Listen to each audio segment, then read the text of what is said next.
Sofinco, pensez votre logement pour demain. Travaux, domotique, sécurité, bien-être. Sofinco présente Sud Radio, la vie devant nous. Bonjour à tous, ravi de vous retrouver pour un nouvel épisode de La vie devant nous, chaque dimanche avec nos invités. On vous donne envie de bien vivre votre âge avec le sourire, et cette émission, elle est faite pour vous, que vous soyez enfant, parents, grands-parents ou même arrière-grands-parents, parce que oui, c'est une première dans l'histoire. 4 générations cohabitent aujourd'hui. Il faut dire qu'on a gagné plus de 30 ans d'espérance de vie en un siècle. Alors ici, on partage des histoires de vie, des témoignages, des conseils concrets pour mieux vivre ensemble à tous les âges de la vie. Et aujourd'hui, La vie devant nous, c'est une émission particulière, profondément humaine, avec, on va parler de santé cérébrale, qui est un enjeu planétaire et la première cause de handicap dans le monde, avec le vieillissement. Un chiffre quand même qui nous bouscule. D'ici 2050, plus de 140 millions de personnes seront touchées par des maladies dégénératives et de santé mentale. Cela mérite une réponse collective. Notre invité unique s'appelle Olivier Goy. Il est entrepreneur, écrivain, philanthrope, mais surtout un homme qui, face à la maladie de Charcot, a choisi de continuer à agir, à transmettre et à faire entendre sa voix au sens le plus fort du terme, on le verra. Alors Olivier Goy ne marche plus, ne parle plus et ne s'alimente que par son. Pourtant, grâce à l'intelligence artificielle, on y reviendra, il s'exprime aujourd'hui avec nous. C'est une parole qui est rare, qui est précieuse et qui est essentielle. Et puis on n'oublie pas justement que cette émission est la vôtre. Alors appelez-nous, posez vos questions, réagissez au 0826 300 300 et tout de suite, la vie devant nous. Sud Radio, la vie devant nous. Olivier Goy, merci d'être avec nous. C'est vraiment un immense plaisir. Vous êtes entrepreneur, reconnu, engagé de longue date dans la finance et la philanthropie. Vous êtes aujourd'hui atteint de la maladie de Charcot. Alors, vous êtes privé de la parole et de la mobilité. Vous continuez pourtant à témoigner et à agir grâce à l'intelligence artificielle. Alors, c'est une voix singulière que nous allons prendre justement le temps d'écouter sur Sud Radio. Olivier, on parle souvent de la maladie de Charcot de manière très très médicale. J'aimerais commencer moi complètement autrement. Si vous deviez expliquer simplement ce que la maladie de Charcot a changé dans votre vie quotidienne, qu'est-ce que vous diriez ? Médicalement, la maladie de Charcot est une maladie neurodégénérative grave et incurable. Elle détruit progressivement les neurones moteurs, ceux qui transmettent les ordres du cerveau aux muscles. Quand ces neurones disparaissent, les muscles ne sont plus commandés correctement, ils s'affaiblissent puis s'atrophient. Cela touche peu à peu la marche, l'usage des mains, la parole, la déglutition, puis la respiration. C'est une maladie dite purement motrice. Les fonctions intellectuelles, la mémoire, la conscience restent intactes. Le cerveau fonctionne normalement, mais le corps ne suit plus. L'espérance de vie moyenne est de 3 à 5 ans après le diagnostic, le plus souvent à cause de l'atteinte respiratoire. Alors, qu'est-ce qui est le plus difficile à faire, à comprendre aux personnes qui ne connaissent pas cette maladie ? Le plus difficile à faire comprendre, c'est ce décalage absolu entre le corps et l'esprit. De l'extérieur, on voit un corps qui ne bouge plus, une parole qui disparaît, une grande dépendance. Alors on imagine, à tort, une personne diminuée intellectuellement, absente ou déjà partie. Ouais, c'est très impactant. Alors, y a-t-il justement des idées reçues sur la SLA ? Alors, la SLA, c'est la sclérose latérale amyotrophique, que vous aimeriez justement corriger aujourd'hui ? Je me souviens d'une scène très parlante. Je suis dans un cocktail, assis dans mon fauteuil.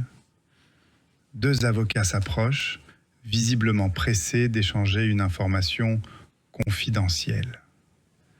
Ils regardent autour d'eux, baissent la voix, s'assurent que personne n'écoute. Mon fauteuil touche littéralement leurs jambes. Ils se disent alors que c'est bon. Ils parlent, librement. À ce moment-là, je comprends qu'ils m'ont classé dans une autre catégorie. Pas un interlocuteur, pas un témoin, une plante verte. C'est une anecdote presque anodine, mais très révélatrice.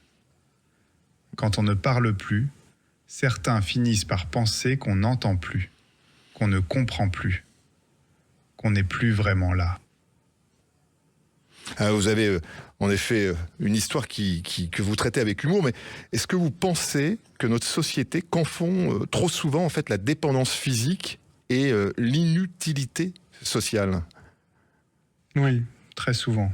Et presque toujours sans mauvaise intention. Notre société valorise l'autonomie, la performance, la vitesse, la productivité. Donc, quand le corps lâche, on a tendance à penser que la personne décline dans son ensemble. Or, la dépendance physique ne dit rien de l'utilité sociale, intellectuelle ou humaine d'une personne. On peut avoir besoin d'aide pour s'habiller et rester capable de décider, d'analyser, de créer. Être immobile et continuer à transmettre, inspirer, aimer, accompagner. Ne plus produire au sens économique, mais compter énormément au sens humain. La maladie de Charcot rend ce contresens très visible. Le corps devient dépendant, mais l'esprit reste pleinement actif. Confondre les deux, c'est une erreur.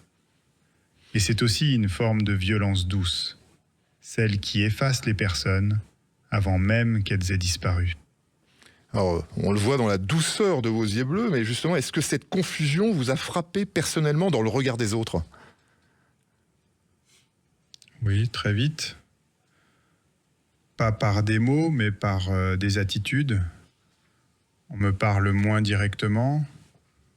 On décide parfois sans moi. On hésite, on contourne, on évite. Comme si la dépendance physique faisait douter de ma présence réelle. Ce n'est pas de la méchanceté, plutôt un malaise.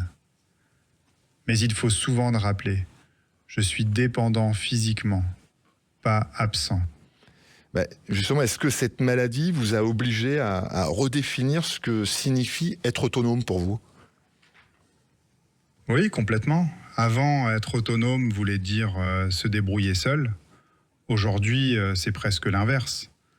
Être autonome, pour moi, c'est pouvoir décider, choisir, dire oui ou non, rester acteur de ma vie, même si j'ai besoin d'aide pour tout le reste.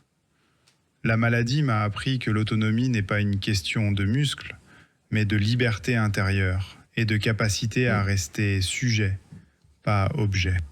Ce que vous décrivez, Olivier, c'est une vie en fait qui est quand même profondément transformée, mais pas arrêtée. Alors, cela nous amène à une autre question essentielle, le temps que notre société accorde à celles et ceux qui ne sont plus dans le mouvement permanent. Sud Radio, la vie devant nous. Quand le temps, justement, devient plus rare, il devient aussi plus précieux, Olivier. Et on dit souvent que notre société valorise la vitesse, la performance, la jeunesse, dont on parle très souvent. Est-ce que tout ce qui ralentit devient suspect? Vous dites souvent que la maladie donne une conscience aiguë du temps. Qu'est-ce que cela a changé dans votre façon de vivre? Quand on sait que le temps est compté, on ne le vit plus de la même façon. Je ne me projette plus très loin. Le futur devient flou, presque abstrait. En revanche, le présent prend une place énorme. Je fais moins de choses, mais je les vis davantage. Je choisis mieux avec qui je passe du temps. Je ne le gaspille plus en faux impératifs ou en rendez-vous sans saveur. La maladie m'a appris une chose très simple. Le temps n'est pas quelque chose à remplir, c'est quelque chose à habiter. Merci Olivier en tout cas de prendre ce temps avec nous sur Sud Radio. Est-ce que justement cela a modifié votre rapport aux projets, aux priorités, aux urgences que l'on se crée parfois inutilement, Souvent on est un peu dans une richesse folle sans priorité. Oui, profondément. La maladie a fait tomber beaucoup de fausses urgences. Je ne cours plus après l'accumulation, ni après le plus tard. Je privilégie ce qui a du sens maintenant. Les vraies priorités sont devenues très simples. Les liens, l'utilité, la transmission, la joie quand elle se présente. La maladie n'a pas supprimé les projets, elle les a rendus essentiels. Vous êtes justement sur l'essentiel. Alors, beaucoup de retraités nous écoutent et on a parfois le sentiment de devenir invisibles. Ils ont, en tout cas c'est ce qu'ils nous disent. Voyez-vous un parallèle entre leur situation et ce que vous vivez ? Je crois que ce sentiment d'invisibilité, je le comprends très bien. Quand on sort du monde du travail, on a parfois l'impression de ne plus servir, de ne plus être attendu, sollicité, regardé, comme si la valeur d'une personne s'arrêtait avec sa fonction. C'est faux. On peut ne plus être actif professionnellement et rester essentiel humainement. Par l'écoute, la transmission, la présence, l'expérience, la mémoire, l'attention aux autres. L'invisibilité n'est pas une réalité objective.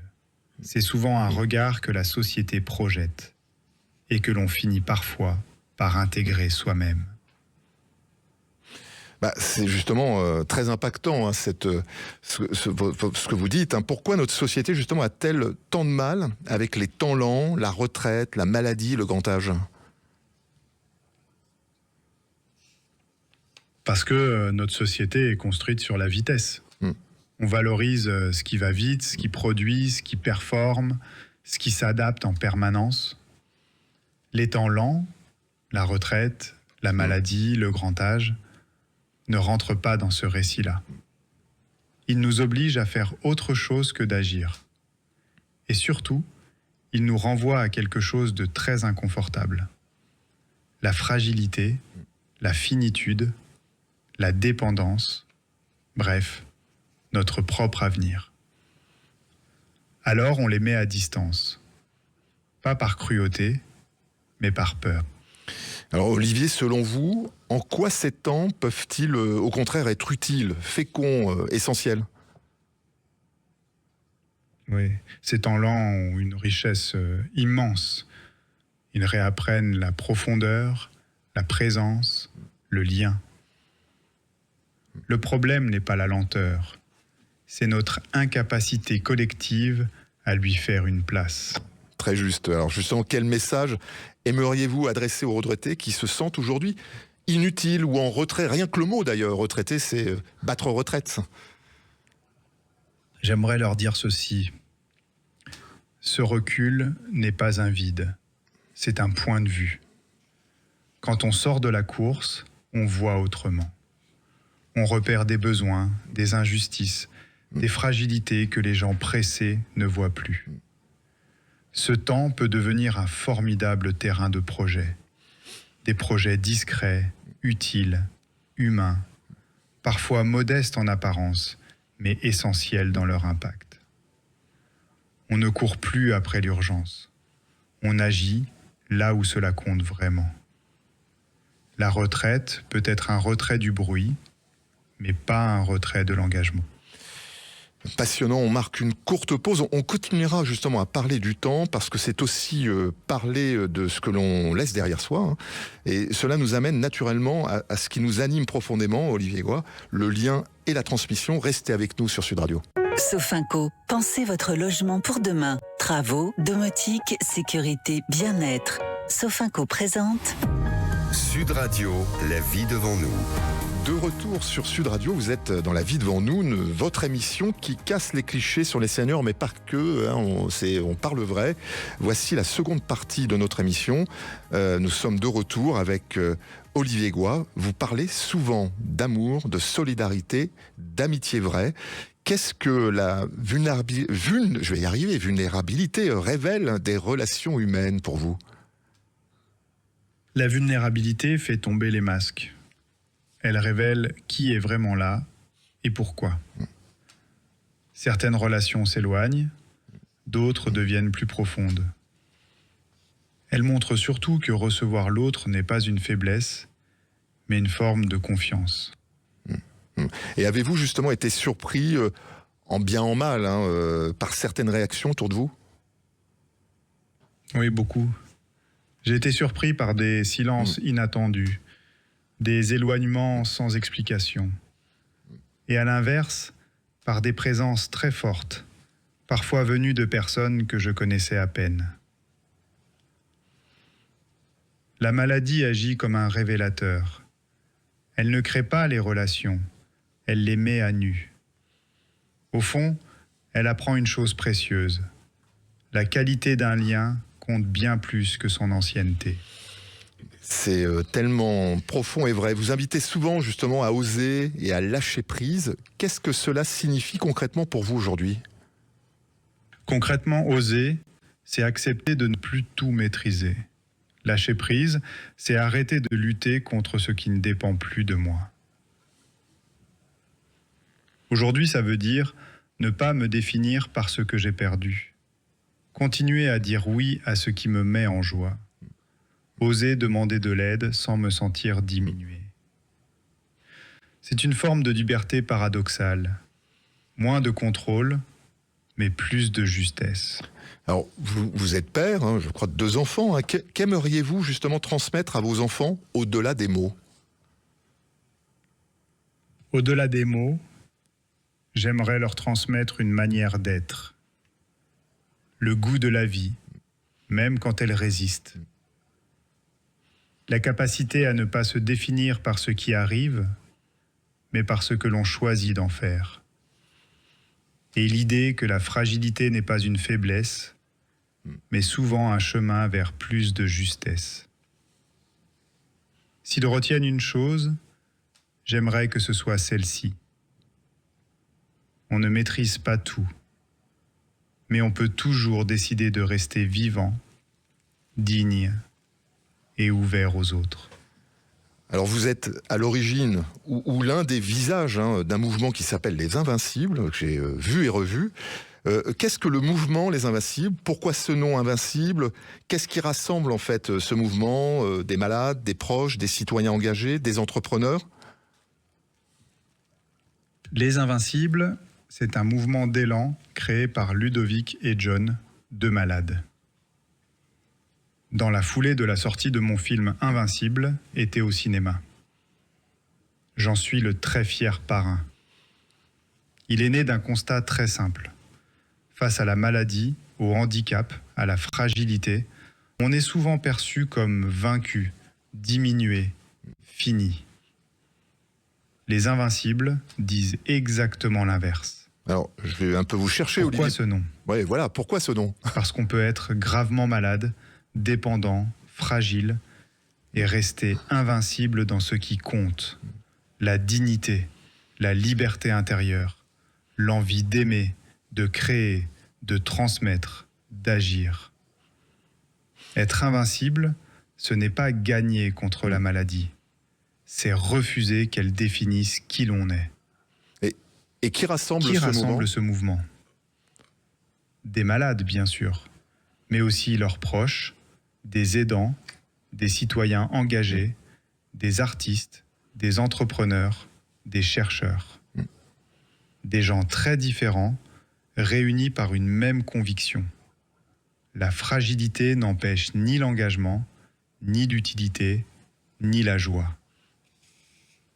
Les Invincibles, au fond, ce sont des personnes qui transforment une épreuve en énergie collective. Pas contre la vie, pour elle. Alors, Olivier, si vous pouvez nous parler aujourd'hui, c'est aussi grâce à la technologie que l'on entend depuis le début de l'émission, c'est votre vraie voix, et pas n'importe laquelle, justement. Pour porter ce combat, vous avez un outil puissant, votre voix retrouvée. Sud Radio, la vie devant nous. Olivier, votre voix que nous entendons aujourd'hui est le fruit d'un travail scientifique et d'idées. Vous vous exprimez grâce à une technologie de synthèse vocale basée sur l'intelligence artificielle. Pouvez-vous nous expliquer justement simplement comment vous arrivez aujourd'hui à communiquer grâce à cette intelligence artificielle ? Très simplement, l'IA m'aide à dialoguer, pas seulement à parler. Quand quelqu'un me parle, l'outil écoute la conversation et la retranscrit en temps réel. À partir de ce qui est dit, l'intelligence artificielle me propose des réponses possibles, comme si elle anticipait ce que je pourrais vouloir répondre. Moi, je reste aux commandes. Je choisis une réponse, je la modifie si besoin, ou je la refuse. Et cette réponse est ensuite exprimée, avec ma voix de synthèse, recréée à partir de quelques secondes d'enregistrement. Et pour être totalement transparent, aujourd'hui, vous m'avez transmis les questions à l'avance. Ça me permet de préparer mes réponses sereinement, de gagner du temps et de rester fidèle à ce que je veux dire. Mais même dans ce cadre-là, l'IA ne décide rien à ma place. Elle m'assiste, elle structure, elle fluidifie, et je garde toujours la main. Oui, je le vois sur le plateau. Est-ce que ces outils sont complexes à utiliser ou au contraire plus accessibles qu'on ne l'imagine ? La technologie progresse très vite, oui. Mais paradoxalement, le bon outil n'existait pas. Il y avait soit des solutions très techniques, soit des outils très lents, soit des systèmes qui permettaient d'écrire, mais pas de dialoguer. Or, dialoguer, c'est autre chose que produire du texte. C'est précisément pour ça que Invincible Voice voit le jour cette semaine. Ce mardi, on lance officiellement cet outil avec QTI, un laboratoire de recherche indépendant et à but non lucratif. L'idée est simple. Utiliser les dernières avancées de l'IA pour répondre à un besoin très concret, très humain. Permettre à des personnes privées de parole de rester dans l'échange, dans la conversation, dans la relation. Tout est déjà là. La techno fonctionne. Elle est mûre. Elle est utile. Elle est gratuite. Il ne manque plus que le passage à l'échelle. Aux industriels de la CAA, la communication alternative et améliorée, je dis: vous avez le pouvoir de transformer un prototype en outil de vie et de rendre vos outils existants uniques. Olivier, on lance un appel à tous les industriels qui nous écoutent.